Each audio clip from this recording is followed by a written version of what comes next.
ऐसे में खूब उत्साहपूर्वक काम करो। आप गलत नहीं होना चाहिए।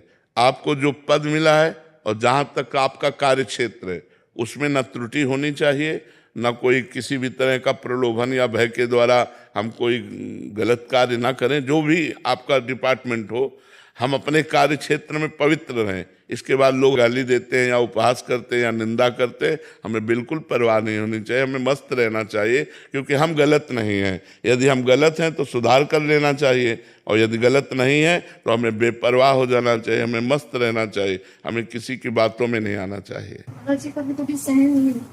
नाम जप करो तो इससे सहनशीलता बढ़ेगी। जितना सहन का भक्त वही है जो सब कुछ सहन कर सके। तो नाम जप करो, नाम जप से आप में सामर्थ्य आएगी, सहनशीलता। पर जी सहनशीलता का परिभाषा क्या है? कि मतलब केवल अंदर सहते रहना या उसको कटिंग करना अंदर से? नहीं, अगर विवेक है तो विवेक काट देगा, 1 मिनट में काट देगा। क्योंकि वापिस आना ये महत्वपूर्ण है ना महाराज जी। पता लगा सहन करते करते अब डिप्रेशन में चले गए महाराज। नहीं नहीं नहीं, भजन करने वाला कभी डिप्रेशन में नहीं जाता। भजन चूंकि नाम जब चल रहा है ना, वो हाँ, जैसे आग जल रही है और आपने पानी डाला तो आग कभी बढ़ थोड़ी सकती, वो शांत हो जाएगी। तो भगवान का नाम शीतल है, वो आपकी बुद्धि को भी शांत कर देगा, विवेक प्रकट करके उसे काट देगा। वैसे अगर सत्संगी है तो विवेक रखता है। एक ही आता है कि कब तक सहन करें, कब तक सहन। हमें बराबर जीवन भर सहन करना पड़ेगा। जो सहन कर गया वही महात्मा, जो टूट गया वही संसारी। क्या परिस्थिति परिवर्तित करने के लिए श्री जी से ठाकुर? परिस्थिति परिवर्तित करने के लिए नहीं, परिस्थिति में हृदय को परिपक्व करने के लिए भगवान ने बनाया है।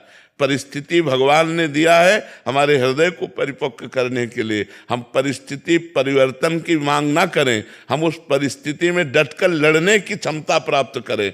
हम कहाँ भाग के जाएंगे? जहाँ जाएंगे वहाँ माया है। जिस परिस्थिति में भगवान ने मुझे रखा है, बहुत सोच समझ के रखा है, और भगवान के द्वारा किए हुए विधान रूपी परिस्थिति में हमको बलवान बनना है, कमजोर नहीं बनना, हमको सहनशील बनना है। और जब आप सहन करने लगोगे ना तो आपको बुरा ही नहीं लगेगा, बुरा लगना ही बंद हो जाएगा। आप कहते हो कब तक सहन करें? सहन करना ही नहीं होगा, वो बुरा ही नहीं लगेगा। बुरा तब तक लगता है जब तक अहंकार रहता है, और नाम जब करते हुए अहंकार जब भगवान के चरणों में समर्पित होता है फिर बुरा नहीं लगता, फिर हंसी आती है।